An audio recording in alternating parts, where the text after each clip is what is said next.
Ladies and gentlemen, what is good?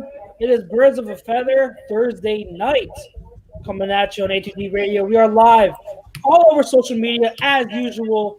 We got Facebook, Twitter, YouTube, Instagram, Apple Podcasts whenever you download your podcast, Stitcher, and Twitch, the whole nine. So check us out on all your social media where you stream your shows. It's Chuck's here again, second week in a row. The new dad is back with vengeance. I'm consistent now, so hopefully no interruptions going forward. Why'd you just jinx yourself? I probably just did. Yeah. To my left, we got my boy Pete, as usual. What's going on, Pete? Man, cooler, man. Definitely happy to be here. Happy to be on a live again with the fam, but definitely happy for when we get off because I got something waiting for me. I know you do. We're all jealous. And then below us, we of course got the big guy, Mr. Tom Arnone. What's up, Prez? What's going on? Just upset with Pete. You know what I mean? Really, I'm just jealous as shit that he gets to go play PS5 after this, and I might have to go fire up now what's considered an old Xbox. You know, just unhappy times down here. So that's all I have. That's all I got. Yeah, I know. He's one of the lucky ones. But hey, we are here. We're here to talk some football, some Eagles football, NFL football with you for the next, give or take, hour and a half. And then we'll give some live reactions also to the Thursday Night Football game as we do every week. But our sponsors, our doc, first of all, Paul Vidal, Specialized Physical Therapy LLC. Find them in Burlington, Cherry Hill, and Princeton.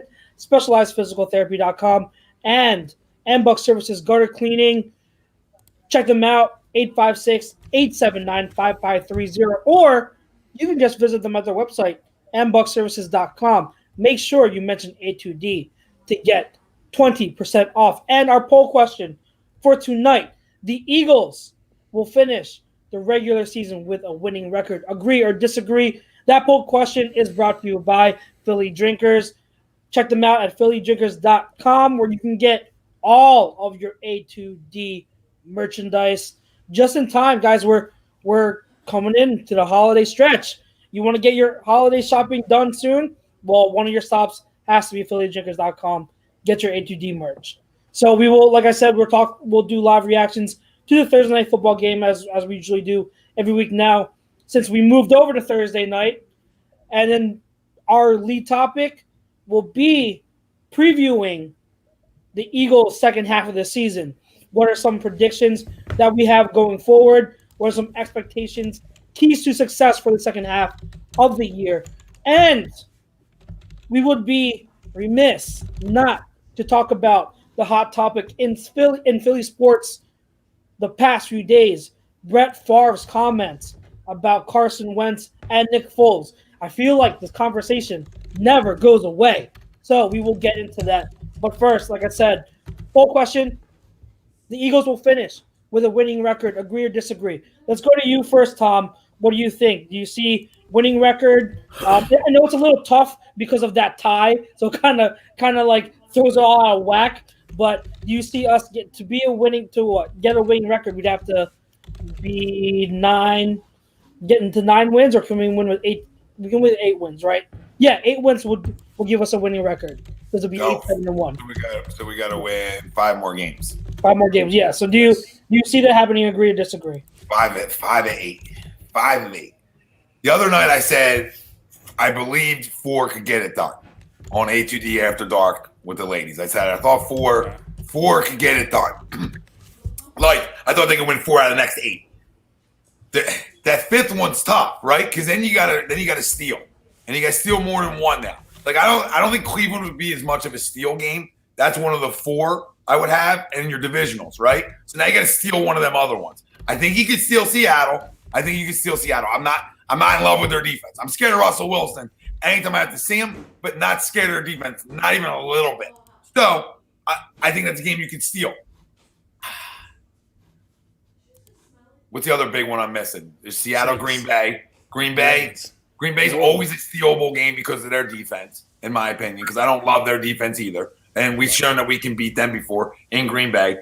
The Saints, I mean, are any of them three teams like unbeatable? Nobody's unbeatable. So all I got to do is steal one of them games. And I really think I can steal the Seattle one. So I'm really like would hang on my hat on. Maybe I can steal that Seattle game. But regardless, I think that they can finish with a winning record. And 8-7-1 isn't anything to be excited about.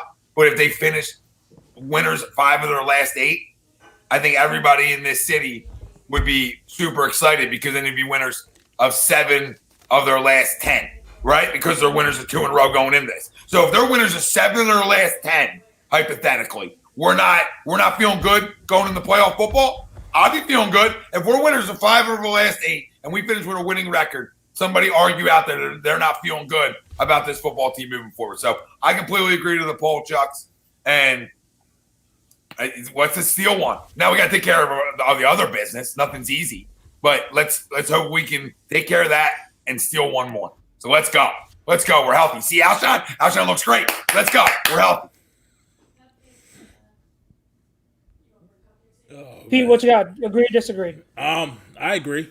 For me, I just want to say T.I. I think is Alshon's big number 1 fan. Like he's his number 1 fan. Like I've never seen somebody ride as hard for Alshon to this day. But I think it's just we preach so much about consistency and having a weapon and for Carson that's what he needs, and I think Alshon fits that. So I think there's more he's heavily weighed more here, and especially in TA's mind. And I mean, I don't usually speak for TA, but I think that's kind of where his perspective is coming from in regards to that situation.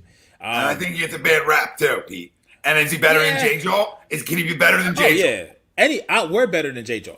That's what I mean. So if he gets 4 catches a game, we feel like we're the best, the greatest show on grass. So and that's more production than what J. Jaw's giving you. I mean, to be honest with you, I actually agree more with Green Bay's beatable.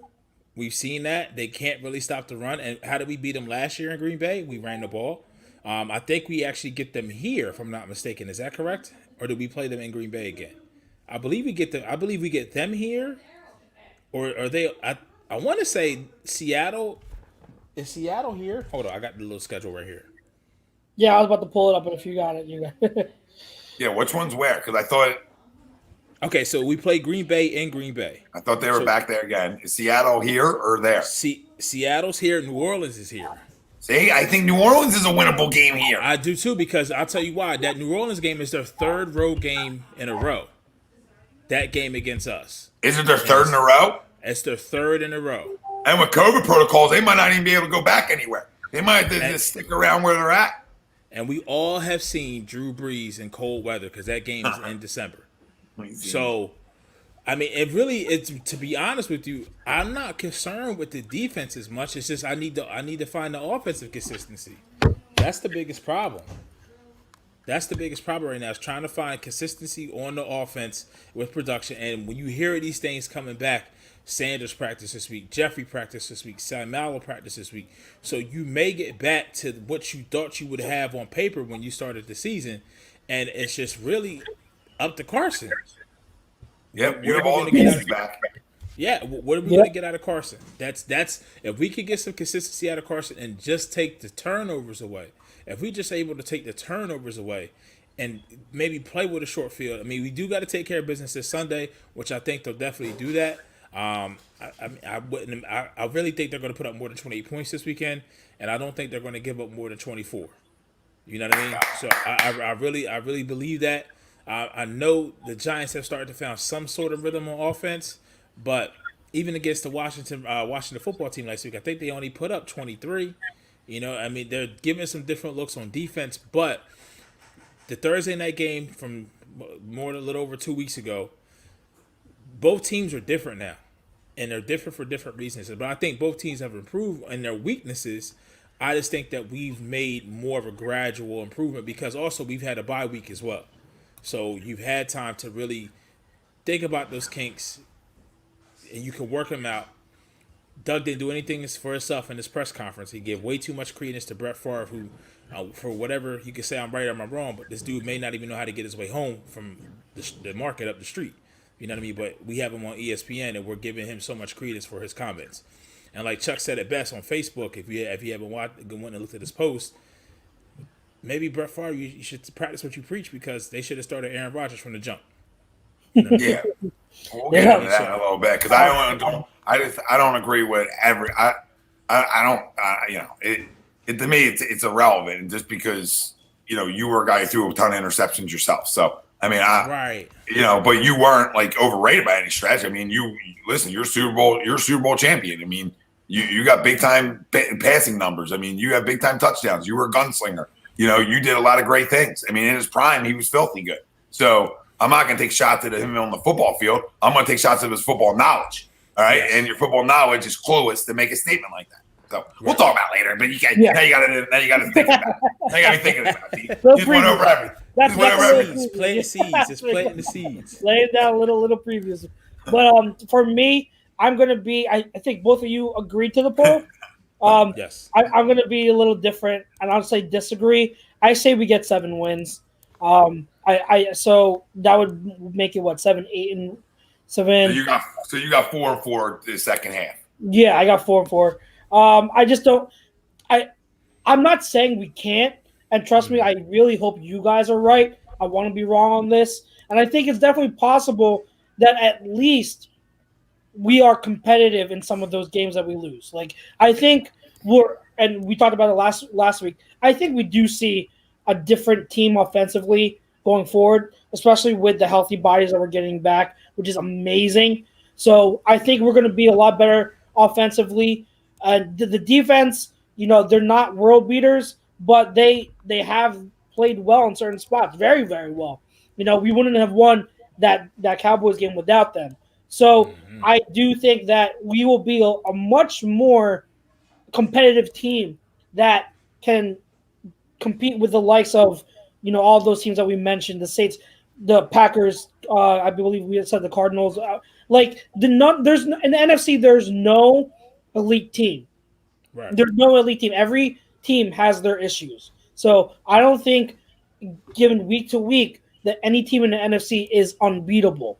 A few weeks ago we thought the Bucs were the class of the NFC, and look what happened to them against the Saints. You know what I mean? So, right.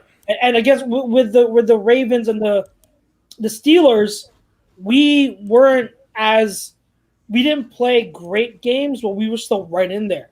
So I do think we are going to be competitive, a lot more clean as a team going forward. I still think 4-4 the rest of the way, but I do think that the 4 wins are enough to win the division. I think heck, I could even say maybe 6 wins the division, but I do think we get the 7 wins. One other question I saw on YouTube is Don 19 says, I wonder, do you guys want James Harden? Just real quick, I know we're not a basketball show, but real quick, I do want to say hell no to James Harden. I just want to throw that in there because he asked. So, yeah, there it is. So Don, I would say hell no to James Harden. But what do you guys think if you're going to pick one player? Okay, we'll go one offense, one defense. The biggest keys, with the biggest factors going forward to keys to success. And I think, Tom, you mentioned him last week. I don't know if you want to stick with your answer, but who do you guys think, one offensive, one defensive player that you think are the biggest keys to success for the second half? Pete, let's go to you first. Who would you pick? Defensive offense. Real quick, to answer John Don's question, yes, all day on James Harden. I'm the complete opposite. For what, though? For what, though? For what, Pete? For what? Listen, man, you get a guy that can score 40. I mean, for what? Who are you giving up? I'm just asking you. Before you get, I know what he can do. Who are you giving up? Horford and Harris first. That's who I try to offer. Okay. That's who if it had to come down to where they only would take Simmons, I'm just not walking away that easily. I have to think about it. I'm walking away. I'm walking away right from the table. I'm out. I don't know, man. It's 40 a night. 40 a night. Yeah, and he'll give up 40 on the defensive end by himself. Okay. And he's soft. He's soft. That's cotton. He is soft. He is soft. Sorry. He is soft. Let's get real quick. 2 minutes basketball talk. I don't follow basketball as much, but I do not respect James Harden. Okay, he can score all he wants, but he also dribbles as much as anyone in the league. Will hold the ball for 20 seconds of the 24-second shot clock. He is Facts. soft. He is soft, and I do not. You can take it as the Philly mentality. I don't care what you want to call it. I have no room in a sport where it's not even a contact sport. I have no room for soft players. And then I have no room for players who don't play defense. I'm sorry. I've never respected James Harden. But that's half of the top 5 in the NBA, though. That's half of the top 5 in the NBA. Now, I will say this, though. I get it. But the sample size of what we have from him in Houston, it's completely different. If you go back to where he was at in OKC when he won 6th Man of the Year, he operated without having the ball in his hand so much. I'm not saying I'm definitely pro, let's go get James Harden. But at the same time, it's a little bit different. But I mean, honestly, if you I am pro one thing, Pete, real quick. I am pro one thing. I'm pro Broad Street. So being that I'm pro Broad Street, if you can get me James Harden to team up with Joel Embiid and Ben Simmons, sign me up. What does it cost to put him with them too? What does it cost? And then what does it cost to not even put the bias in it? What does it cost to be able to keep the bias too? So tell me what it costs. How many firsts? Al Horford, Thibault, shit. You can take anything else off this roster. What does it cost? Because I'm a big fan of Broad, and I'm not the biggest James Harden guy either. So I just believe him teamed up with them two makes you put you in an Eastern Conference Finals, NBA Finals conversation, and that's all we want. And it takes so much pressure off of Simmons just to let Simmons do what he does best. So they definitely need another scorer, but I don't want it to come at the expense of losing Simmons just because of what he gives you on defense, and it fucking sucks that he would be the perfect player if he just shot. Don't even make the shot. Don, what are you doing, Don? What are you doing? You know what I mean? What are you doing? You create this whole thing. But no, so to get back to the original question, no more basketball. One offensive, one defensive player for the key to the rest of the season. I mean, I said Wentz last week, but after what I've heard this week even further, I'll take it up to the next level. It's really, I would say, Doug's offensive play call. His offensive scheme for the rest of the year, and from game to game, and how he looks to what identity he tries to set. As far as defense, really the key is whoever the second corner is. To be honest, whoever's the opposite corner, opposite Darius Slay, whoever that corner is on the outside, we don't need world beaters. We didn't have world beaters in 2017. We just need consistent guys who just every once in a while are going to make plays and who can catch the ball and turn it over. That's it. That's the biggest thing about this team is just consistency and really to play 60 minutes of football as much as they can on both sides of the football. We've had it for whether the offense is doing it or whether the defense is doing it, but we haven't had that one complete game, and we haven't had that one complete game where it's been a multitude of games and you've gotten that consistency and it haven't dropped. I think that does start this weekend. I truly, truly believe that because we've seen Doug, as with Andy coming out of a bye, they generally tend to play better and try to correct some of their mistakes. And I think Carson's going to be a little bit better, but more consistent. And it's really that we talk about it all the time in baseball, right? When the pitcher goes through the lineup twice, and then when the pitcher gets to that lineup the third time, it's a little bit different. It's different for the batter, and it's also a different approach for the pitcher. This is really Carson's second time. Think about this. His second time in less than 3 weeks and seeing this defense.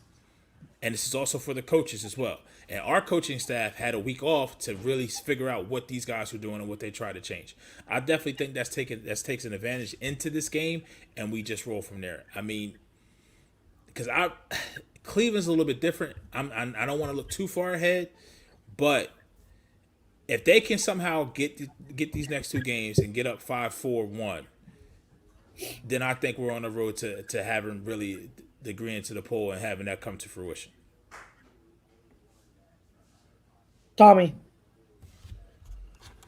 See, I'm not going to take anybody great or we consider great or special on this team because I think they're supposed to do what they're supposed to do, right? Yeah, so I'm not going to pick Carson. Yeah. I'm not going to pick Miles. I'm not going to pick you know what I mean? I'm not going to pick any of them guys on the offense side of the football.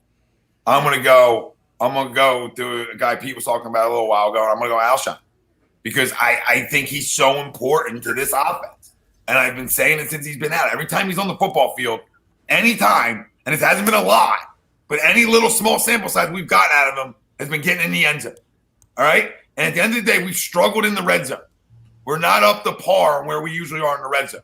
And I think having him back ups your game inside the 20 big time. Big time. And I think we're going to see it. And I truly do. If he stays healthy just for a small sample size of 8 more games, okay, which is asking a lot, I get it. But if he can, I think this football team offensively is better because we're going to expect Miles to do what he does. We're going to expect Jalen. We're going to expect, to get better. We're going to expect our offensive line to be intact. We're going to expect Carson to be better, right? So we sort of expect that. So I'm going to go with a guy that nobody expects that I think is important now. Who's your other outside guy? I'd rather him be my other outside guy. And it's Fulgham and him on the outside. They're my 2 outside guys. I can put Jalen in the slot. He can double dip. He's probably better in the slot anyway right now as a younger guy. So I have no problem putting him in the slot, and you can move guys all around. Alshon can play the slot sometimes. Doesn't matter. You know what I mean? And NFL is so interchangeable at that kind of stuff that depending on what kind of matchups you want, you can switch guys all around. So it doesn't necessarily mean you have to play outside, you have to play inside, etc. You know what I mean? Alshon's a pro that can double dip on both too, just to get on the field. And they all can. I think they all have we've all seen them catch balls in the slot. We've seen guys do different things. So to me, that doesn't really matter. So just his impact on this offense, I think could help and help Carson out a lot too with another trust guy, right? Defensively, it's got, I want to say it should, offensively, I went away from big names. Defensively, I'm going to go towards a big name. Okay. Fletcher Cox has got to be better.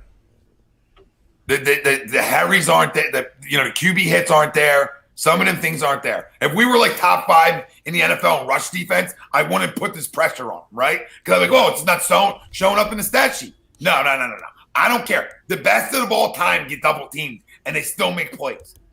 Last Sunday or 2 Sundays ago was that kind of game from him where he showed up. We all knew he was playing Sunday. I just want to know you're playing every Sunday. Make sense? Every Sunday, I just want to know you're playing. And at times, I feel like he continues to disappear, but I'll double dip that. Mr. Hargrave right next to him needs to play better too. Malik Jackson's been the only one who's really been what we think Malik should be when he's been on the field, right? Right. The other 2, not good enough. They got to play better. They have to play better. So they're my 2. Gotcha.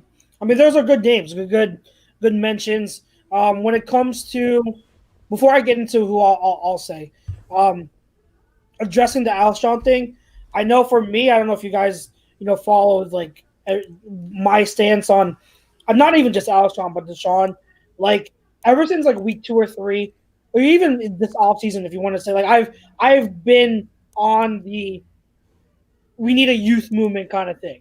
So I've been pushing for these young guys to get a lot more playing time. And so when it comes to Alshon coming back, I'm completely fine with it, but I just hope that him coming back doesn't take away from our young guys, especially Fulgham and Reagor, getting their reps. Okay, I don't think you can put Alshon back and immediately have him play 80-90% of the snaps. I don't think he should be a full-time starter. I think you rotate him in, especially in the red zone, because his red zone ability, absolutely 100% agree, would help this team out right now, who has been struggling here and there with stuff in the red zone. I mean, Fulgham does help, but and maybe Reagor coming back against the Cowboys shows what he can do in the red zone. But you need all the help in the red zone you can get, because back in 17, what were the key stats that this offense was so great in?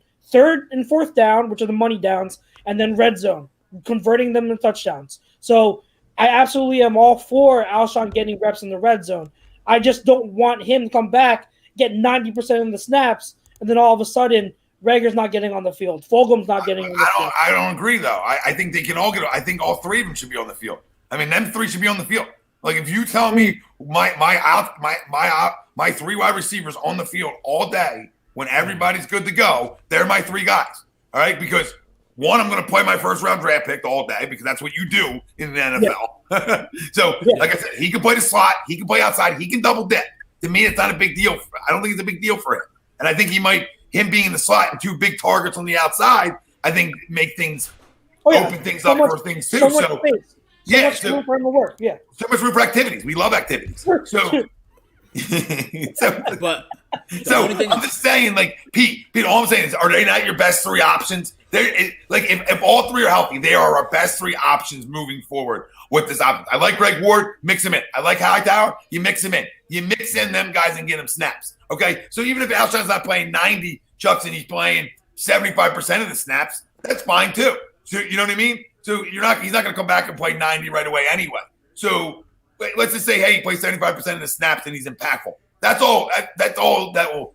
Anything to help our football team out, I'm in. Do I trust the injury? Do I trust the injury history? No, but he looks to be looking good. And at this point, I'm not putting my nose up to anybody coming back on this football team outside of Deshaun Jackson. That's the only guy that I say, I'm good. I'm good. I'm good. I'm good. Good.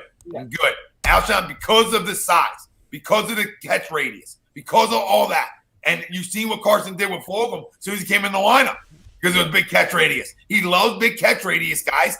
Listen, I got a feeling with Alshon in the lineup, this guy goes on a run and all the rat talk and all the rest of the shit. If Alshon catches a touchdown pass on Sunday, watch how many people start kissing asses. People start kissing asses again. I can't wait for it. So that's my little thing. I don't want to say I believe in him like that anymore. I just believe that Carson believes in him because anytime he's on the phone, he catches touchdown passes from him. That kind of speaks to my point where we were talking about just how we view Alshon, because it's not so much Alshon the player himself as just you put him on any of the other 31 teams in this league. It's really what Alshon means to this team and what he means for Carson and that catch radius. But we've also seen it with Doug as well. When people come back from injury, he really slow plays them. He slow plays them. But he does. The biggest thing, and maybe to a fault, to be honest, because there's no way in the hell Dallas Goedert should have had his first catch in the fourth quarter and 2 weeks ago on Sunday Night Football. It's ridiculous. It's way too long. I think to be fair, I think Goddard was. I think he wasn't fully healthy, from what I've been hearing. I think that's why he didn't get a lot of they kept him in to block a lot, and they didn't design any plays toward him that targeted him, because I think with him specifically, he wasn't fully healthy and he wasn't ready to take on that full workload. I mean, I could be wrong, but it's not like they didn't give Rager full, like Rager played full snaps. He didn't need him back in. He was out there for the whole time. I think if Goddard was fully healthy, he would have gotten his usual stuff. I just from what I've seen and heard is that he wasn't, but he was good enough to go. So they let him come back in there and then block because he's so you saw the run game was a lot better. He was typical Goddard when it came to run blocking. So I think that with Goddard, that's what happened. But I agree. I think that hopefully, it's tough for me to say that I trust the coaches and the medical staff when it comes to hurt guys. But with everyone coming back healthy now, you can kind of just take it as it goes. No need to force anyone. You don't want to re-injure anyone, but if they're healthy to go, just go. The thing with what's funny is that even though I'm not jumping for joy or over the moon excited to get Alshon back, earlier today, a few hours ago, I know A2D put out a post, an agree to disagree post, saying Alshon Jeffery is the most disliked Philly athlete, agree or disagree. And I think that's kind of silly. I know that there's a bad taste in our mouths because of the Jacina thing, and everyone pretty much assumes that it's him. There's no proof, but everyone assumes that it's him, and that's fine. Maybe it is him. But even with that, I don't think he's done enough to warrant us to be oh, we hate you. You know what I mean? But there's people out there that do. No, I know. You think there's people out there that hate him worse than Aguilar, though? Yeah, there's people out there that have a disdain for him for some other reason. This guy's a Super Bowl champion here. I mean, this guy was a big reason we got to where we got to, Chucks, right? I mean, Yeah. this is the big part. Absolutely. I'm right with you. I don't understand the people that hate him. Like, I've had my issues with him, like you have, and like Pete has, and we've all had, but never a reason to be like, dude, I hate this guy. Like, I knew he wasn't going anywhere. We preached that to everybody. The money's on. I think with Alshon, it's not like. See, the thing is, after that whole debacle, it's not like he's been. What am I looking for? It's not like he's been quiet and then still not fully buying into the team. Like, whenever he's been quoted, reports are saying, like, reports from Alshon's side is that he wants to come back, work hard, and be part of this team. And so if those quotes are true, then all right, then come back, work, do you, and prove your worth again. And so even though I'm not like, really wanting Alshon to be the new focal point of the offense or anything, in no means am I like, oh, he's the number one hated athlete in the city. That's overboard. That's overboard to me. And I thought that was funny. I mean, you have guys like, we mentioned Jay Jaw has done nothing, and you're gonna have guys like Nate Gary. That's a player that I feel like. Yeah, they don't move the needle. They don't move the needle like the Alshon hate. Yeah, like Alshon hate's a different type of hate because people think that he ratted out his teammates, etc. People don't realize it was Malcolm, but that's fine. And not even just to compound on that, it's the drop against New Orleans. That's one. It's the conversations supposedly with Jacina, but then it's the money. Yep, money matters. Money matters.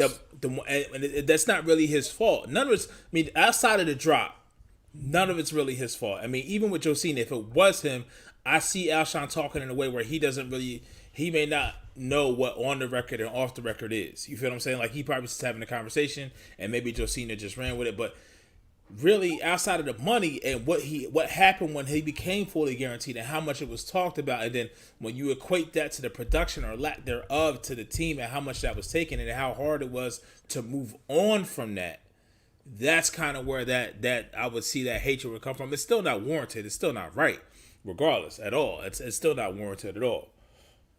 Yeah. No, it started all with the drop. You're right, and from the drop, it came more and more hate because guess what? At the end of the day, guess who wasn't on the football field anymore? Alshon. So, I mean, the hate piles up when you're not playing too, and you're getting paid a lot of money. But the most hated, no. The most hated, no, because there's a Ben Simmons hate fan club out there too. There's you know what I mean? There's a Joel Embiid hate fan club out there. There's other big time players out there that have a hate fan club. So, not the only one. Not the only one. Answer that question real quick, Don. He's not hated. He wasn't hated. I don't still think he isn't hated. He was just very, very, very not would say even overrated for this area, but after what he did this year, and then you go and get hurt. I mean, he didn't want to get hurt, but me and TA have said it before. After that first week, that argument with Howie, that Friday practice before the kickoff for the season, and you're not giving your best effort, and in football, we talked about it. You can't go half-ass. When you go half-ass, you get hurt. So not only are you doing a detriment to yourself because now you're hurting yourself in your pockets because now you know you're not getting a contract extension and you haven't put anything on tape to where other teams are going to want to give you a contract or be incentivized to do so. And you've also made yourself like an ass in the Philadelphia media. And the craziest thing is when it first happened, all the fans came to his side. Most of the fans came to his side. And then now look at it. You know what I mean? When we look at it, 7-8 weeks later. Pete, I don't like Zach Ertz right now. He's on a hate bus for me. Just right now. It can go away. You can change that. But right now, because the perception's all I have. And perception's reality. And perception is you quit. I don't like quitters. So, you have to prove me wrong again now about you to a certain extent of just not like pure hatred, just like hate the face right now. Hate the face. Just hate the face. Frustrated. I think that it's really silly because like 2 points. I think Ryan's quote here. Good. I was about to pull it up. Good timing. He makes a good point. He says, "I don't hate Whiteside and Gary. They suck, and that's it." Alshon is getting paid a ton of money, and he has had a ton of rumors surrounding him. But the hate is still unfortunate. That's a fair comment to make. Like I can understand the ill feelings toward him. And like I said, I'm not the biggest Alshon guy either. Like I was all for trading him, but to say that he's the most hated guy, I think is unfair. I think it's with the Ertz thing, we're all frustrated toward the situation right now. But as I said last week, I think the contract situation has really affected him and it's really made affected his play to the negative, even if it's unintentional. Like it really has, and it's frustrating to see. Well, take your skirt off. Take your skirt off.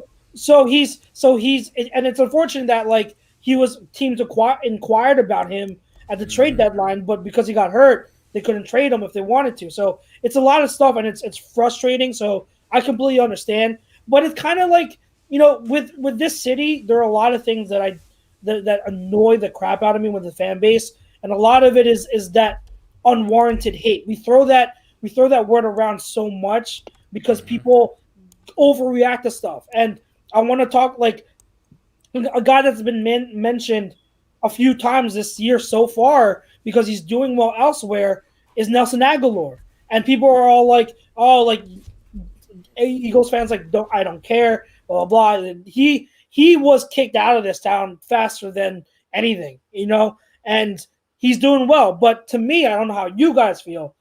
I know for one that he had to leave because he needed a change of scenery. He wasn't going to be successful here anymore.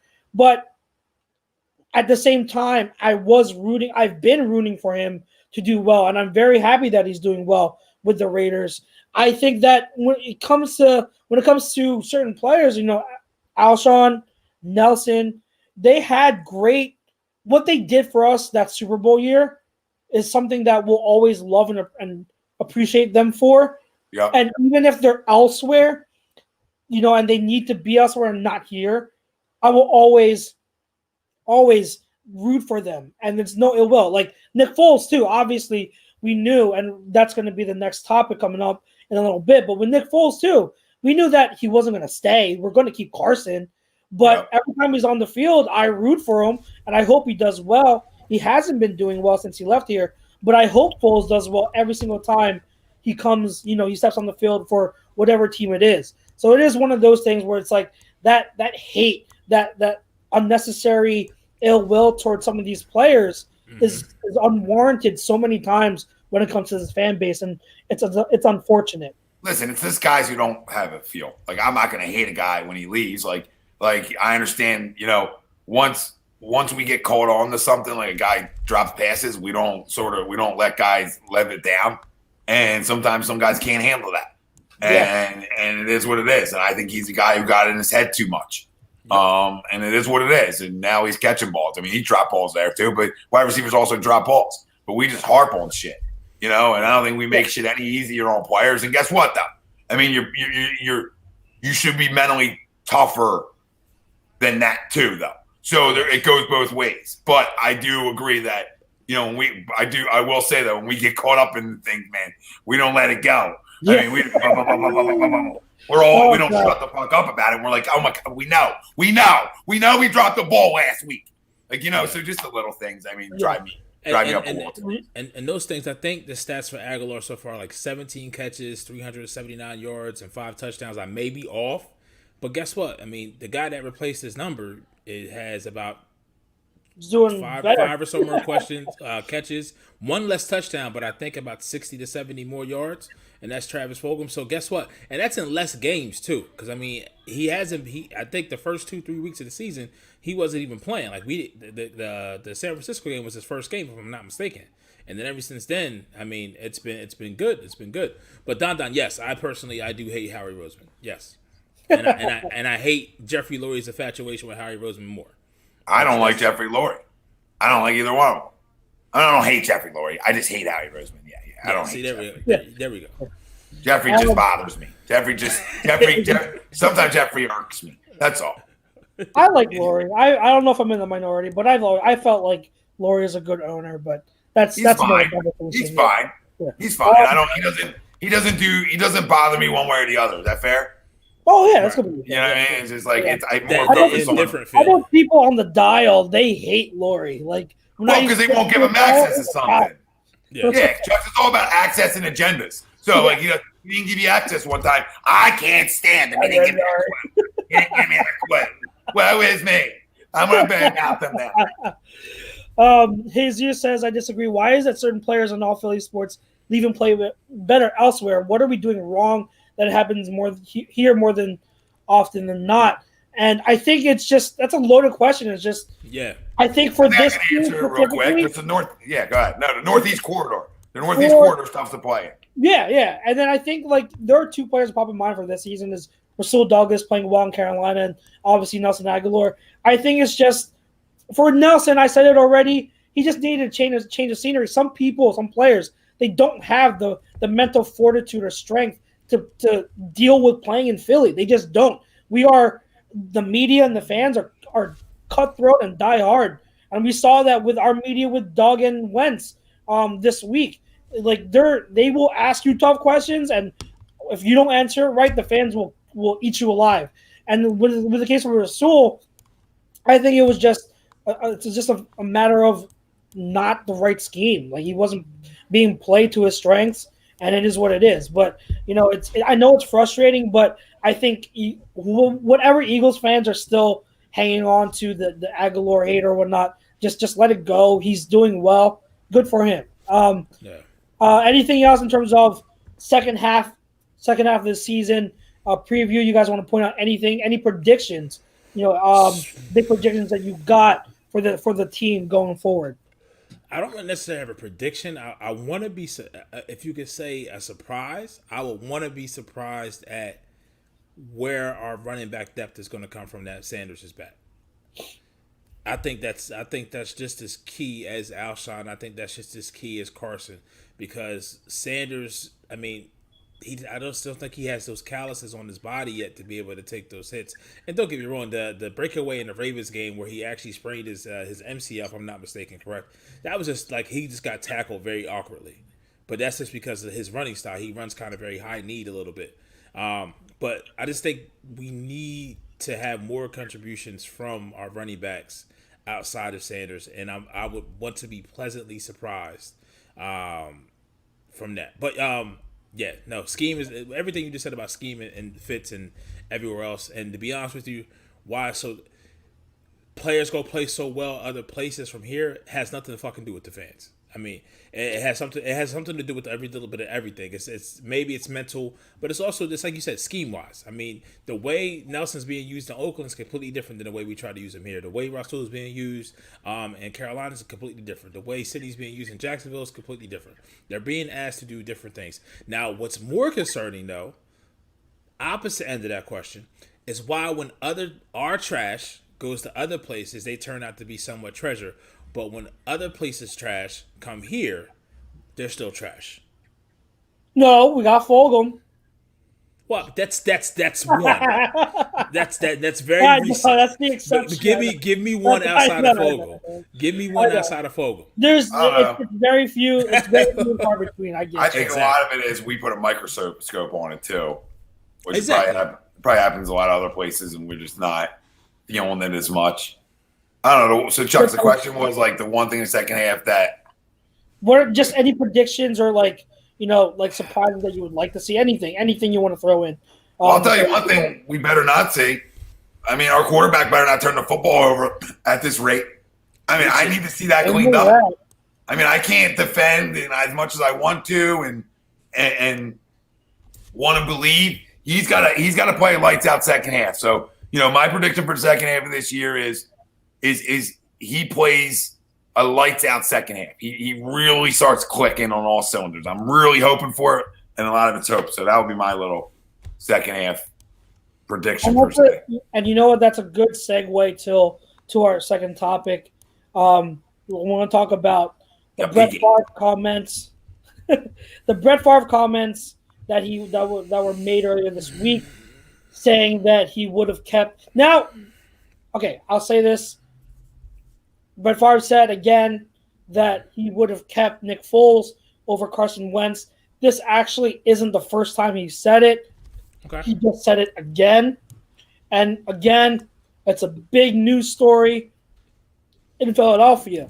And in Doug's press conference, he was asked 3 times. Now, there's a whole. I'm very active on Twitter, and if you're on Twitter, follow me, Chucks Moranin.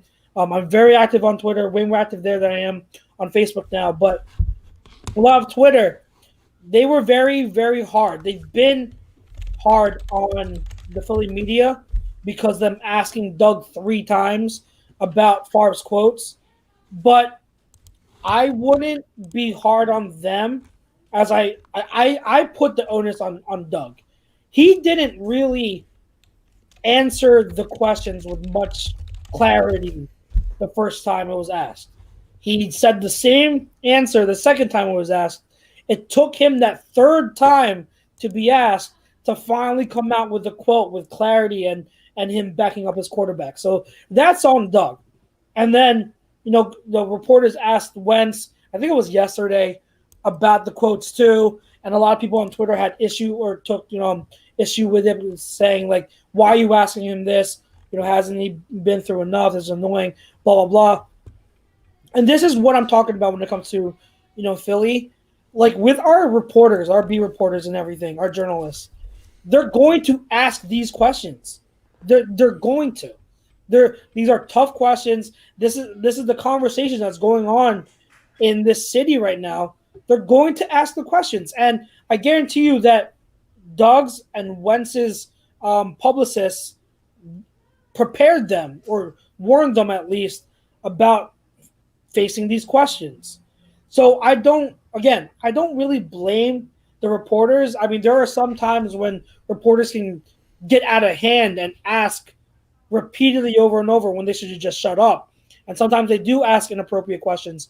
But at the same time, I think in this situation, those questions had to be asked. And I think Doug had to answer them better instead of offering so much ambiguity in those first 2 answers. But I think when it comes to Brett Favre, to circle back around, I have a really tough time trusting or putting much onus on Brett Favre's comments when Nick Foles is struggling in Chicago. He struggled last year in Jacksonville. Dan Orlovsky said it really well. He was a guest on, I think, 97.5 this morning.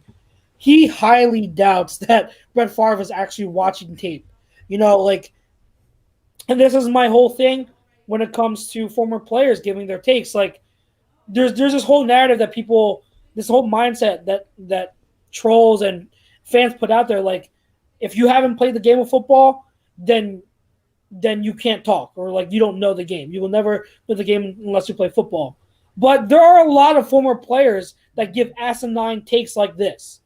So it can't work both ways. And this is what I'm talking about. Like Brett Favre, I respect him as a player, but those comments and that take is so asinine, and I do not know why it's constantly getting brought up again and again.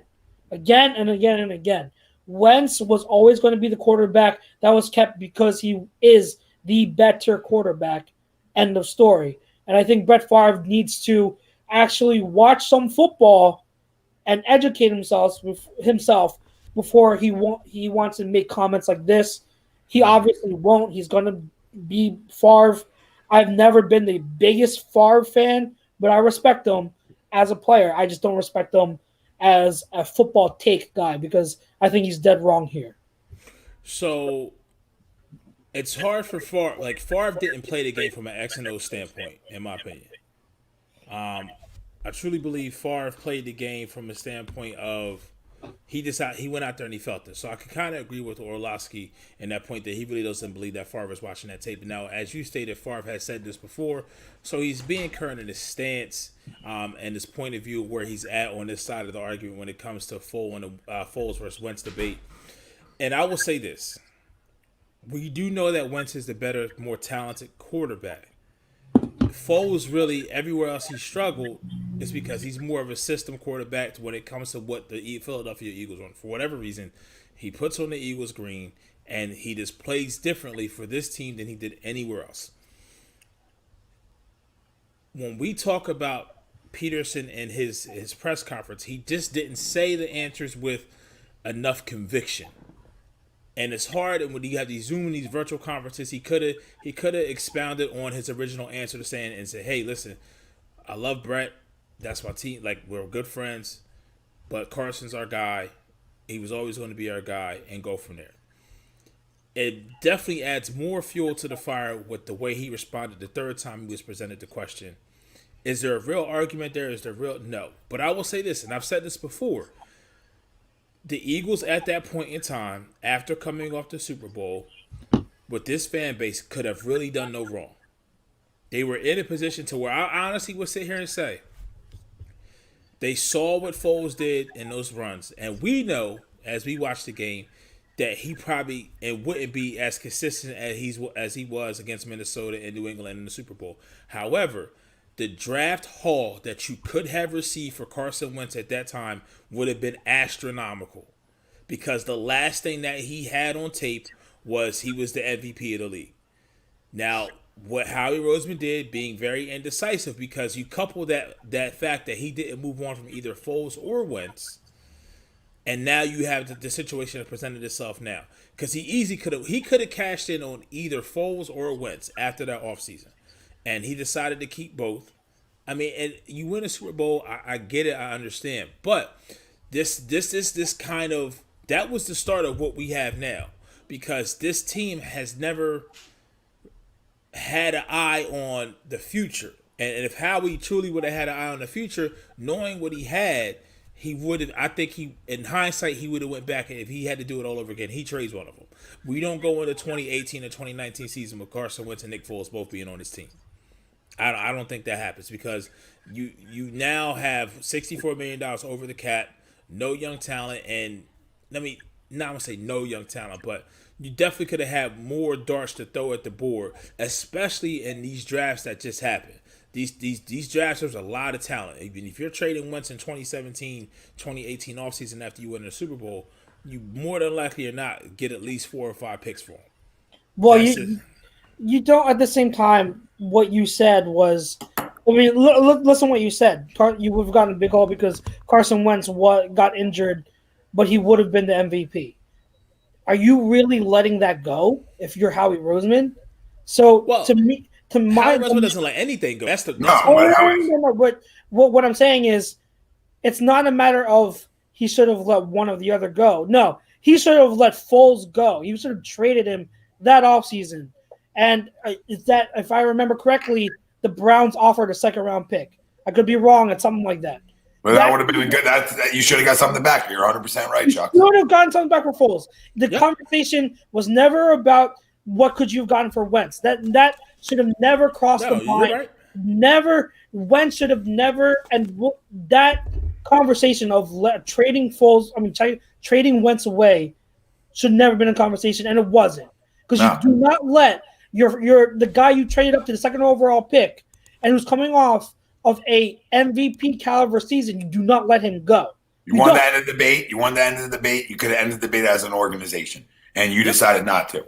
Okay? Yes. Now, what I will say on two things, because I will tell the people out there too, I don't give a rat's ass if you played at a high level in the NFL to know football, and I don't give a rat's ass if you watch tape, because both things can equal you still not knowing football. You know what I mean? Yeah. Both things. You can watch. Yeah. You can go back and watch a game 10,000 times to me, and it doesn't mean you're going to know it. You could have thrown 50 touchdown passes a year.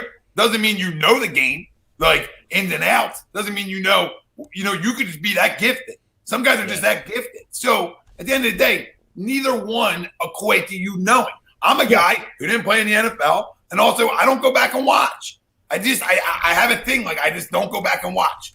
It's just it's not what I enjoy. I like in the moment. I like seeing it. That's just my style. And some people can get away like that. Some people enjoy going back and watching, right? Some people enjoy dissecting, and to each their own. But for Brett Favre, listen, guys, we've done this a long time. If anybody debates the other side of it, we always assume they're an idiot when it comes to football. Yeah. So anybody out there, it could be the smartest guy in the world that you respect the hell out of, and he says, "Oh, we should have kept Foles over Wentz." You're like, "Are you okay?" So anybody that says it, friends, etc., you're like, "Man, I'm not having this conversation with you, dude. Like, you don't know enough for me to have this conversation with you." Okay, just if you have eyeballs, just a pair. This right here, you got two of these. You can see who the better quarterback is. Now, absolutely. our quarterback hasn't done himself any favors this year, but he needs to start doing that. But in terms of what Doug says, I don't care what Doug says. I don't care what anybody says anymore because to me it's so irrelevant and it's lazy, right? And what it becomes very lazy media wise. So media wise, they just want to get a quote. So this will do well in Philly. We'll ask them about Carson and Foles. Still. How long are we going to continue to ask the question? The ex players, the media guys, etc. How long is ESPN going to put it up? Wentz or Foles? Like, how much longer are we going to beat this drum? All right, it's dead. The horse is dead. Okay, I mean, it's ridiculous to me that they want to continuously bring this up when you know who the more talented quarterback is. That's it. That's not a shot at Nick. Okay, Nick's been average or below average everywhere else but here. Yep. All right, Chicago, look what they are since they actually benched a guy who stinks. They benched a guy who stinks and they played worse. So riddle me that. I mean, everybody out there, riddle me that if he's better. Yeah. Okay, all I know is that my quarterback had that defense. Oh, yeah. Okay, so, I mean, it takes two to tango in ways, too. So, but listen, Carson turned the football over. Nick's had his moment to turn the football over. He's got to clean it up. But that's my whole thing. I don't care. It's lazy. It's lazy. And who's better? Who's better? There was a comment. I don't know where it was. There was a comment saying Wentz has not been better in Eagles green than Foles. It's so hilarious to me, and I don't know why we have to keep having this conversation. But I'll say it again here because someone commented. Like Eagles fans forget the bad things that Nick Foles did when he was playing. They forget so easily how bad he has been at times. Whose stats are better? Whose stats are better? Whose just numbers are better? I mean, that's ridiculous. Whose numbers are better? I mean, take away Nick in 20, and you can even have Nick's 1 year. His 1 year in 2017. It's 2017. You can even have that year. Okay, you can have that year. Okay, but outside of Super Bowl win, which was remarkable, he was average. He was average at best. 2 games. Sorry, Chuck, I had to get that out too because he's average. Like they know, they remember the numbers of 27-2, 27-2. They look at the numbers and that year, that Chip Kelly year, but then they forget that he was also really bad in some of those games. That playoff game too, he was really bad in that playoff game. Chuck, I was at the Atlanta game. You know what happened? When he threw the pick off Neal's knee, Cap, you knew it then. Oh my God, we're going to win this game. Like the luck was just on our side. Yeah. And why can't we just say, hey, we caught lightning in a bottle, we Trent Dilford it, air quote, and we're able to beat Brady and Belichick the way our curse would end, with a backup against all odds. That's how we would win our first championship here. All right. So to me, I took it for what it was. I enjoyed it. And I never thought after he won that game that after what I seen from Carson Wentz that this conversation would ever continue again. I thought there was enough smart football people out there that the conversation was dead because we just watched. Did you have eyeballs in 2017? I mean, ACLs, you know what I mean? It's 2017. ACLs, you guys come back all the time. All right, so we're concerned about an ACL. Did you see what he did in 2017? And as an organization, we did this service to Carson Wentz from the jump. Right, we went out and replaced we went out and replaced. Got Ertz's back up the next year. We went out and disrespected a lot of guys. All right, but we did this service to Carson Wentz, who are franchise guys who most organizations cater to, and you should. Okay, we did. We didn't trade him. We didn't trade Nick Foles. We said, we're gonna bring him back. So we're gonna keep this freaking dynamic here. We're gonna make it worse. So listen, at the end of the day, you gotta be mentally strong enough to deal with it. That's mentally. Listen, you need a different type of mentality to deal with that.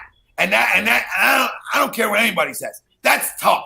All right. So Howie Roseman's a jackass for even allowing this to happen. And if that's Jeffrey Lurie saying, no, you got to keep Nick, which it could be, because about this. Very well could be. Could be. Hey, you then did a disservice. So whoever was the final decision of keeping him shouldn't have their job anymore. Yeah, right. And then furthermore, fans forget. Go back for those people who sit there and say Foles over Wentz, Foles over Wentz. You go back to the week after the Rams game when Carson tore his ACL, and go back to the Monday after that Giants game, and you tell me how you fucking felt. Did you feel confident? No, it was the Raiders game. Foles had a good game. Foles had a good game against the Giants, but then he started stinking. But no, even in the Giants game early, he had a couple picks. I know we ended up winning the game. I think he threw 4 touchdowns. But you think about the way this team was humming before that, and then obviously we had the Raiders game. Wasn't that like the day after Christmas or something like that? It was on Christmas. It was on Christmas, right? And that was the Amari Cooper game where he double moved the shit out of Ronald Darby, and he was running for days. Yeah, it was like a defensive game. We won like it was ugly. It was ugly. Right. A guy had like the only touchdown of the game. That game. That was it. And it so you let me know as Eagles fans why you think those 2 games against the Minnesota Vikings and New England Patriots. Don't get me wrong, 2 of the biggest games in Eagles history. But go back to I would do you one better. Go back to 2014. After the 2017. That's what I'm saying. Yeah. Go back to 2014. Man, listen. He was rolling a little bit. I think we were like 5-3 or 6-2 or something like that. But we were getting by on the skin of our teeth. Yeah. That those first against, then he broke his collarbone. Pete, who was the quarterback? Who was the quarterback at the end of the year? It wasn't Nick Foles. It was Mark freaking Sanchez, and Mark Sanchez was playing better than Foles was. And, go back. So Mark Sanchez had been over Wentz.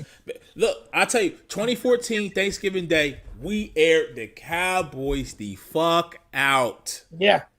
We thought we were sitting here talking, oh man, we're gonna get the number 1 seed in the playoffs. We're gonna get number 2. We're gonna have a bye. And then 2 straight losses. It all went to hell. The game, our season ended in Washington on Saturday night. Yeah. Oh, well, 2 straight losses, and then yeah. I just love the crowding. I just love again, guys. It just ends with anybody who makes that argument doesn't know football. Yeah, and that's where that ends. It doesn't even get any deeper than that because it's just you hold on to stuff, right? And you're the definition of a hoarder, right? If you're not a hoarder, you're getting rid of stuff because you're not like what Howie Roseman did with everything else. He knew, okay, Zach Ertz is going to get older and need money, right? I mean, so he drafted Dallas Goedert the next year. He's always drafting somebody's replacement. That's just part of the NFL, right? But part of the NFL is having a feel for goddamn life. And having a feel for life is just saying, you know what, do I think this dynamic's going to work? Where my quarterback, who was on pace to be the MVP, gets hurt, guy comes in, wins the Super Bowl. Do I think these 2 together here is a good idea? And because they think they're a quarterback factory and they're the smartest people in the room, this is what we were left with for a little bit. And it created more, you know what I mean? It's a little more kindling on the fire, right? So all they did was kindle, gasoline. You know what I mean? It was kindle, gasoline. And it was a freaking explosion. Like that was outside of my house last night. So a transformer blew up, I think. Something blew up twice outside of my house. Lights went out. It was a mess. It was 2020, just summed up. Literally. Oh my God. You could have. I'm in the garage. The bang was right there. A flashlight. I said, how close is that? When the truck pulled up, it pulled up right here, right outside my house. I said, you can't even, 2020 just hello to me, right? Like everything, the guy might as well just came in. You guys need anything? You guys need anything? Want to do a show? So, it was just like, you guys want to plug for great work? I mean, they had the power back in 20 minutes. Right? CJ over here, hell of a job. But listen, long story short is you had the opportunity, like Chuck said. You had the Browns call. You probably had some other people that were interested. Yeah. You make the move. And if you can't deal with explaining that to the media, okay, you're in the wrong fucking business. You understand? So if you can't go to the podium and say, listen, do you know who 11 is? Did you watch 11 last year? If you don't have the balls to say that, then you're in the wrong business. Thank you. It's been a long time since we got wound up on that topic. I know.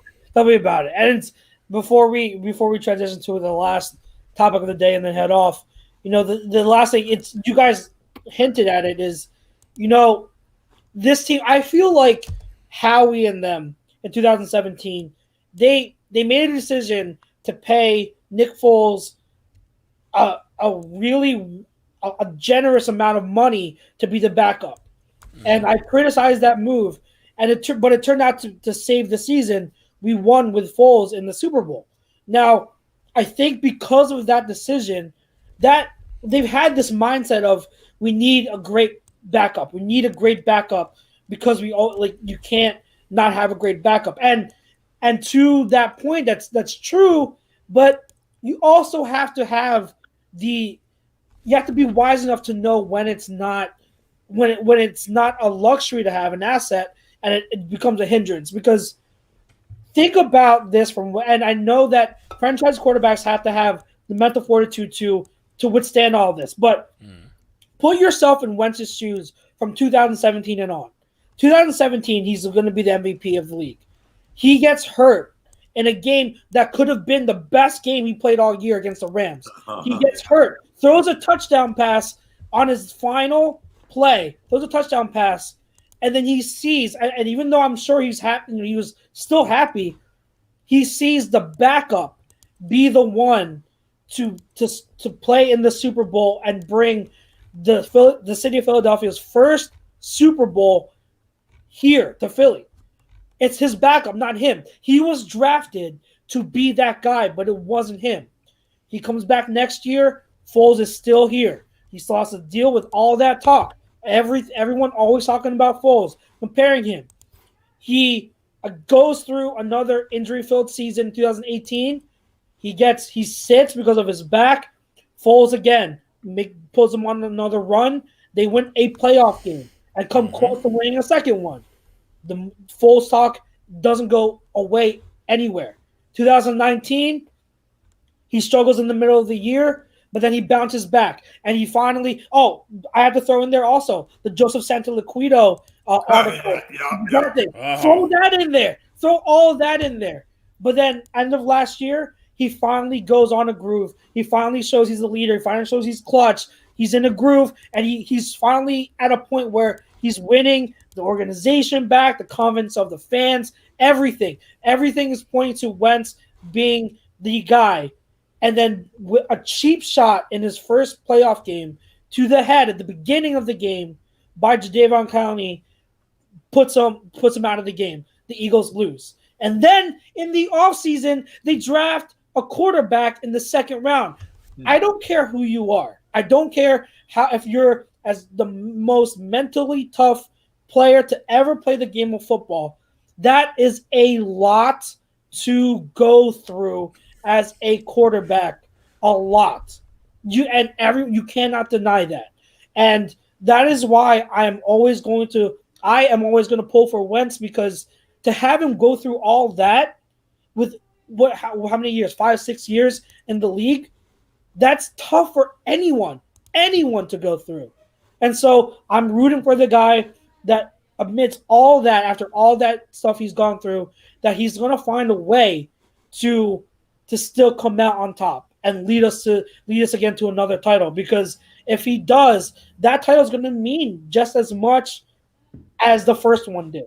It is, because I've ever since I watched the America's Game episode on NFL Network for the Eagles, like I always had a really tough time watching Wentz as he was interviewed, because you can tell, man, that hurt. Seeing Nick Foles be the one to win the Super Bowl and not him, that hurt.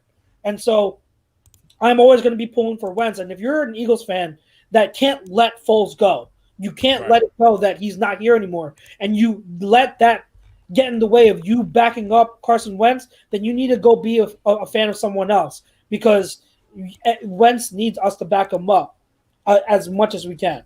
So that's my soapbox when it comes to Carson and why I'm rooting for the guy so hard. Yeah, I agree. Yeah, and it's when you talk about all these things, and this is something I kind of hinted on before, but I think it's even more evident now. More people would say, as usual, some of my takes, but are starting to come more to my side. There's one person involved in all that, and that's Howie. And it's just 1 foot in, 1 foot out on Wentz for whatever reason. And the point that you made about investing in the backup quarterback, I get it, but What happens if you just invest in the offensive line all the time? I'm not saying that they didn't. What happens if you invest in weapons around him to make his job easier? Because you can see what he can be at his best. And at his best, I was saying in 2017, this dude has the goods to be in the top 2 or top 3 quarterbacks in the league. Maybe if not the top 1. And that's really what he was through the first 12 or 13 weeks of the season. He was a top quarterback in the league. Top playmaker in the league. He was Pat Mahomes before he was fucking Pat Mahomes. And to be honest, people may not like that, but if you go back and look at 2017, there was no wrong that he could do. And did he get out of trouble sometimes? Yes, he got out of some trouble sometimes. People didn't catch picks. But when he needed to make a big play, just go back and look at what he did against Seattle. Even though they lost that game, we all talk about it. That's Donovan running around for 10, 13 seconds asking Dallas. Ran around on his way down, threw it 50 yards in the air on the dime to Nelson Aguilar. So the talent has always been there. And for whatever reason, I don't know why Howie does his things that he does. But guess what? When you have the full backing of the owner, it's like that. That's what happens. That's what happens. When you have the full backing of the owner and you have the full 100% support that, you know what, no matter what you do, you're going to have your job. You're still going to be able to put food on the table for your family. This is what happens. This is what happens. Yeah, no, I'm absolutely. They put a lot of this stuff they put on themselves, and that's why I have a hard time giving them a pass. You know what I mean? Like you put this on yourself, so you got to answer the questions. Yeah. To real quick, I know the most recent comment, Jacob Loss. He says, rooting for Wentz, but feel like it's coming time to trade him sooner things go. I will be honest with you. I've said this before, and I've finally heard someone else that has more insider knowledge, but just look at it from a bird's eye view. I had said this. If you put Carson Wentz on the market, there's one team that he's going to that's probably going to give you more, and that's it. Yeah, it's Indy. They, in a fucking heartbeat, they would be, I don't know what they would give you for him, but that's where, because I give a lot. Frank Wright with Wentz, you saw what it was. You saw what would happen. And I mean, it's sickening. That's where we talk about what is it here. We talked about Nelson going somewhere else. If Carson Wentz went to another organization like Indianapolis Colts, trust and believe that he'll take that team to a Super Bowl. Oh, I was about to say the same thing. If Carson were to hypothetically get traded to the Colts with that team right now, they're losing right now 7-3. But with that defense, with that offensive line, with that running back, well, all three of the running backs, they've got a good stable there. With Michael Pittman, with T.Y. Hilton, they've got something special. And then Frank Reich, if Carson Wentz goes there, they are right there with the Chiefs as favorites in the AFC. They are a team that's on the up and up, and Carson wouldn't make them as much of a threat as any team in the league. That is just that pairing makes too much sense if he were to get traded. But I don't want to see him get traded. I want to see him succeed here, and let's hope that it doesn't come to that. But you know, if he continues, and I said this last week and I'll say it again, he's not going anywhere till the offseason of 2022. His contract says so. He is going to be on this team this season and next season. Beyond that, that's the question mark. So he has to prove within the next season and a half that he's someone that could still deserve to be on this team beyond 2022, beyond the 2021 season. Because if he doesn't, then that contract, there is that out. I mean, they would eat dead cap, but it's not an amount that's uncoverable for a team that's rebuilding.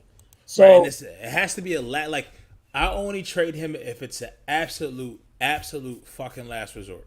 Yeah, absolutely. It has to be absolute last resort to where. But if that's the case, if Jeffrey Lurie has to sit there and watch his quarterback that they traded up for in 2016 get traded because that's the last resort, that's the only way to get the team back on track, then Jeffrey Lurie, at that point, I hope you have enough foresight to say, hey, Howie, you need to go. Like, you made this mess. This is your bed. You lied in it. It's almost like the Ruben Amaro. You feel what I'm saying? It's almost like Ruben Amaro. Like, I can't. That reference lost on me. Sorry. But you build it. You come in with options. I gotta eat. You know what I mean?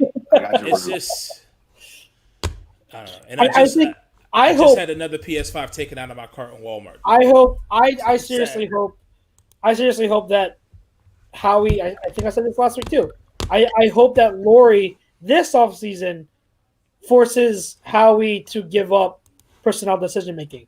I don't know if it'll happen, but that's what I'm hoping for. I don't. Howie hasn't been as bad as some think, but he hasn't nearly been good enough. He hasn't been when it comes to drafting. He hasn't been good enough. So I want to see someone else in charge of personnel decision making. So we'll see what happens. Two things. That's one, and then two, Doug. Regardless of what you felt going into this year, this is your first year of not having a true OC, and this is probably the first year that you've been the most inconsistent at your play calling, and even in the decisions on the field in game. So, Doug, I hope you realize, even if he can still save it now and say, you know what, I'm promoting Scangarella to OC, and give them the official OC title. If he doesn't do that by the end of this year, either one or two things. He's really stuck in his ways and his pride. He doesn't want to admit that he was wrong. Or two, the guys that he has underneath of him, he doesn't have enough faith in them to label them as OC. Which either one of those scenarios are bad, because you shouldn't have went to the season with that mindset in the first place. Yeah. All right, guys. Last thing I want to talk about before we head out. We got a few minutes. I know, Pete, you want to get to your PS5, but a couple things around the league. Tom, if you want to chime in, you can too. But I want to touch base first of all. I need your reaction to the Saints. No, you know what? Let's go this. Let's do Steelers-Cowboys first. Because the only undefeated team left in the league, the Steelers, they were supposed to roll over the Cowboys, but it took a late score for them and some late suspense for them to pull out the win. Do you think, one, the Steelers are as good as their record indicates? And two, do you think the Cowboys are now hitting their stride and can be a lot better going forward the rest of the year? I'm glad we didn't play Garrett Gilbert Sunday night. I fucking tell you that. The Steelers just play down to their competition for whatever reason. I don't know why. Why do they do that? Mike Tomlin, that's what the fuck he does every time. Why? Every time. I don't. You know what had me more mad? This Sounds familiar. Scott Van Pelt bad beat. I took the over, and I'm like, okay. It was 20. It was 44 and a half. 44 and a half. I'm like, all right, they go for two, they get it. If they kick the field, matter of fact, it's 44. If they kick the field goal, my bet's a push. It's a 5-leg parlay, Tom. 5-leg parlay. This is the last leg. All right, it's a push. If they kick the field goal, they go for two, I win. Okay. Right. Yes, I do, Don. That was the first game I got. So, to figure out they go for two, they don't get it, and now it's a bad beat. I'm like, it's over under 44. I lose at 43. 1 point. No push. I'm out my bread. Last leg of the parlay. But with that being said, I don't think this is a trend for the Cowboys going forward. I just think that it was more not what the Cowboys did right. It's more what the Steelers just did wrong. Like, it's just, that's the only reason they were really in the game, to be honest with you. Made indecisive decisions on the back end of the secondary. CeeDee Lamb wide open for the touchdown, and they really couldn't get anything going. Now, if you tell me that Zeke started to look good, he started to roll, he started to run the ball against that defense, maybe I can get on board with something like that. But that wasn't the case. That wasn't the case at all. Yeah. So, no. Yeah, I think the Steelers are absolutely as good as their record says they are. I still don't think they're better than the Chiefs, but I still believe their record is what it is, and they're deserving of that record. Like, they are that good of a football team right now. So I'll go with what their record says they are. In terms of the Cowboys, I can't buy into anything down there. You know what I mean? I can't. It's hard for me to buy. And I'm not a guy who runs from buying into the Cowboys if it's the right thing to do. But I just think they're set up. They're set up to be a top 5-10 pick. I think that's what they're shooting for too. So We'll see how it plays out. Yeah. So low key, real quick, and before we get out of here, this is where, remember that game? Oh, was it we weren't going. It was the last year of Chip Kelly, Pat Shurmur Giants, when Pat Shurmur was coaching the team, and we were like, okay, if we lose this game, the game really didn't mean anything. Oh, the moral victory because our draft position was so much better. I think about this year isn't the same. So you make it to the playoffs. Yes, you get Carson's experience. You never know what's gonna happen. You want to get to the dance, but I'm pretty sure there are some fans out there that realize, okay, if we win this division with a losing record, you're the best of the worst, and then the other three teams in the division are all going to have top 10, top 15 picks and get Top arguably five. better. Right now, they could have all top 5 picks, all of them. You see what I'm saying? So, and then you with Dallas, you got Dak coming back. Like it's not, and we seen what that was offensively before he got hurt. So it's one of those things, and to be in a position where we don't have a lot of cap flexibility, and to now, for whatever reason, have instead of having a top 10, top 15 pick or top 5, top 10 pick, now we're going to have a pick in the 20s.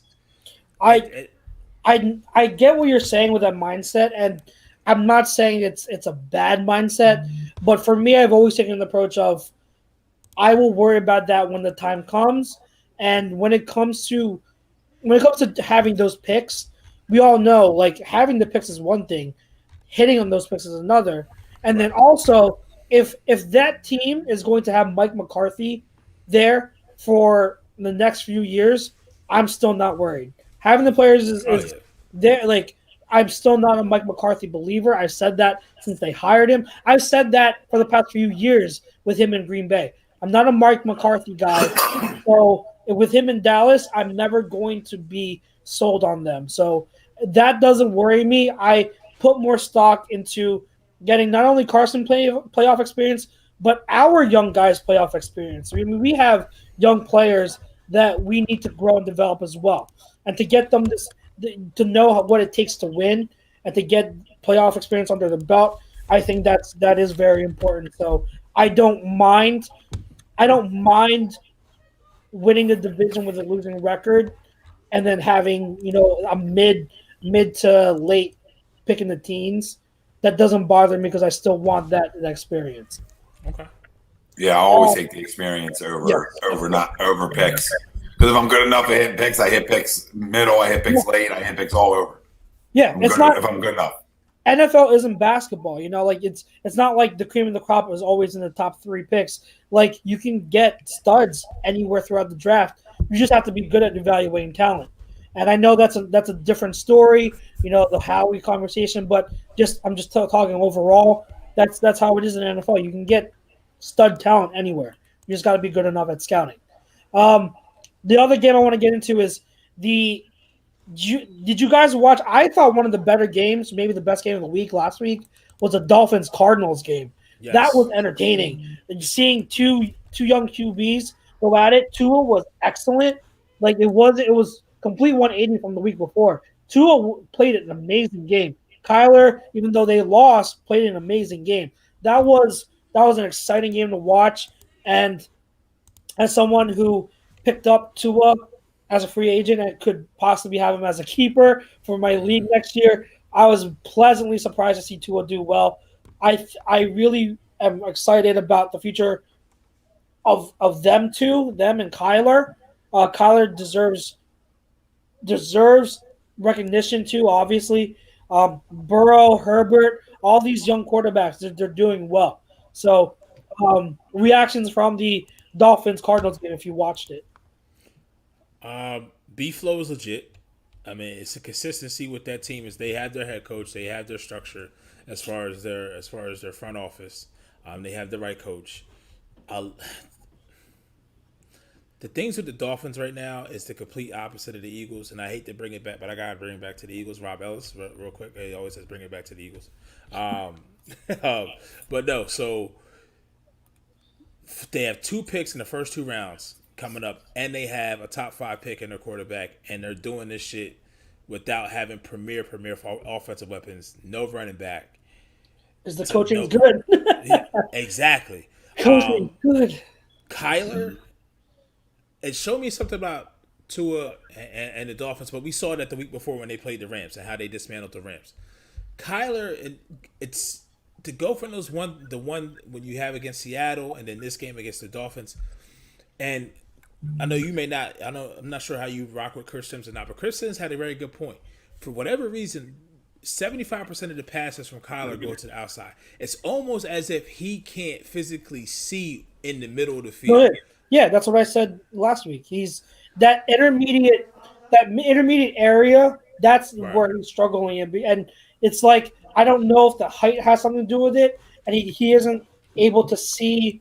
He isn't able to properly layer his passes because when Right. you have those crossers in the intermediate levels of the field, you have to find the holes, and then oftentimes when you have that layers of the defense where you have to fit it in over a linebacker, but underneath a safety or whatnot, it's Right. tough to really see those layers of the defense. And Kyler isn't; he's struggling with that. So that's the one area of his game he does have to improve. But his deep passing and his short passing is fine to me. His running ability is what it is. We all know he's got an arm, and I think he may not always have the most accurate arm in terms of the ball placement in the middle of the field, but it's good enough. And I think that it's only his second year too. He's in his Right. second year, and he's already this good. I mean, a true dual threat at quarterback. He is. I thought it was gonna take him a lot longer to develop than it has been, but the coaching of Kingsbury there has definitely accelerated his production, and it's great to see. He's got Kyler's really really good. Really good, and in the open field, he's fast as shit. I don't know how. I mean, but once again, we haven't seen Kyler in the cold weather game, so we'll definitely get to see him up close and personal. Ta, your thoughts on the Dolphins versus Cardinals, real quick?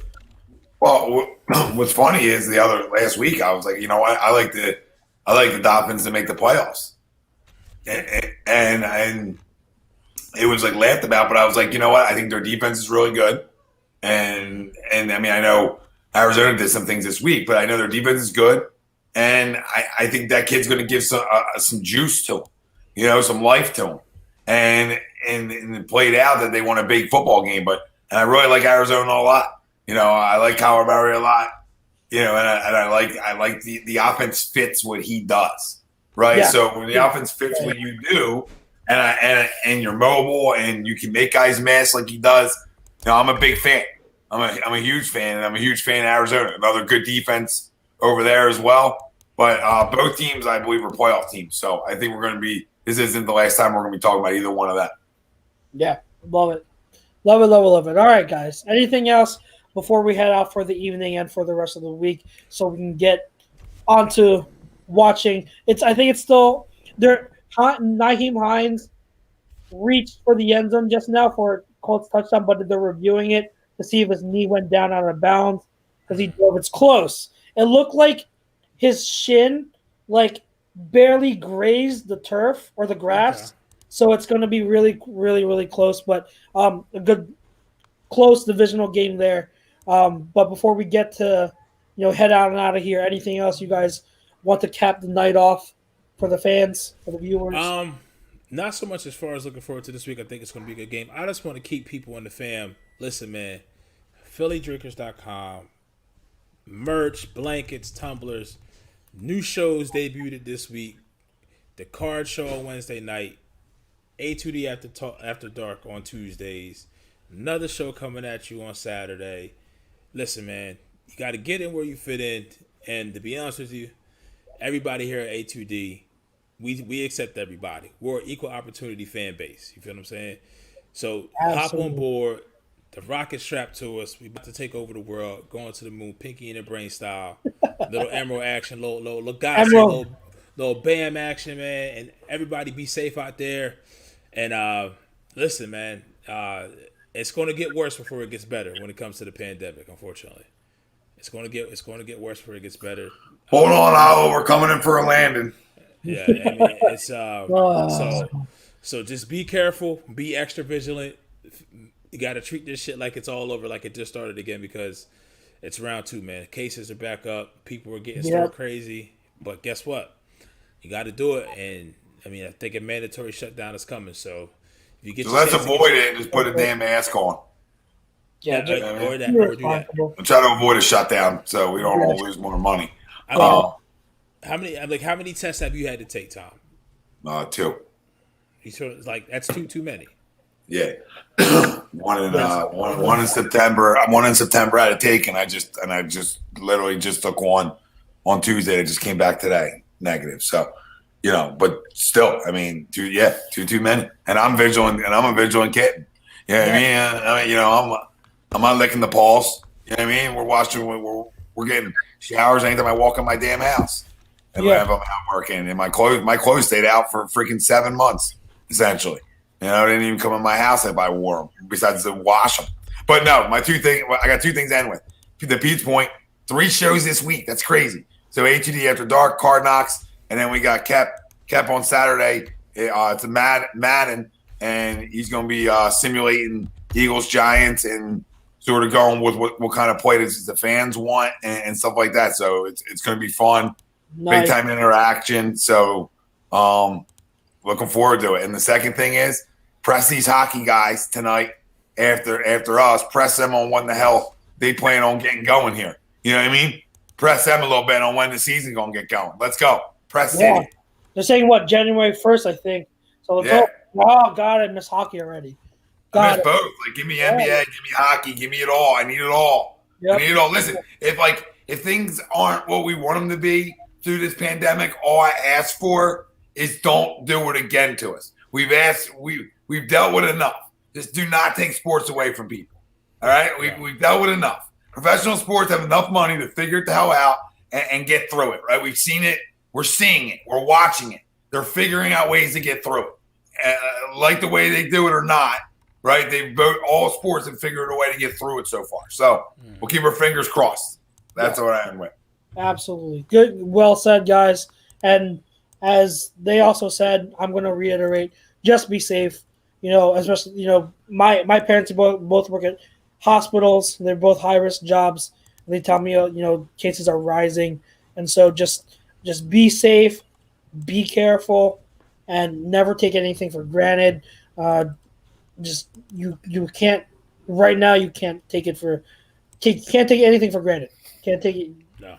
Can't be too careful at all. So, gentlemen, it was great. Tom, thank you again for coming on in place of Chrome, who is still at Disney World. He's doing some. If you guys want to see some live streams of Disney World rides and attractions, check out Chrome's Facebook. He's been live streaming all of his rides that he's going on. So if you want to get a live stream view of Disney World, just check out Chrome's. Yo, he had somebody said the other night on one of his things, thanks, my granddaughter loved it, and I was dying. Like, oh my God, he's streaming for everybody. He's streaming for the people. Making the kids happy, man. Oh good job, Chrome. I still want my turkey leg and churro when he comes back, though. Better be bringing that back for me. 2 churros. Yeah, 3. Let's go. Can't have enough churros. All right, guys. Our sponsors for the show tonight, our dog Paul Vidal, Specialized Physical Therapy LLC, SpecializedPhysicalTherapy.com, and MBuck Services Gutter Cleaning, MBuckServices.com. Our poll question sponsor was, as Pete said, Philly Drinkers. Check them out for all your merchandise. Check out all the shows that Tom mentioned and our usual host of shows. We got Weekly Roundup and Kicking It Stateside this weekend in this very ring. Agree to Disagree and Sports Hounds as usual on Monday. So everybody, please like, comment, subscribe. You know where we're at: Facebook, Twitter, YouTube, Instagram, Apple Podcasts, Stitcher, Twitch. We're all over social media, so check us out every night of the week. Be safe. Enjoy Week 10 of the NFL season. It's 10-10, Colts and Titans right now. Enjoy the rest of the game, and hopefully we see you next week after a Birds win. Be good, guys. Love you. Peace. Love you guys. Peace.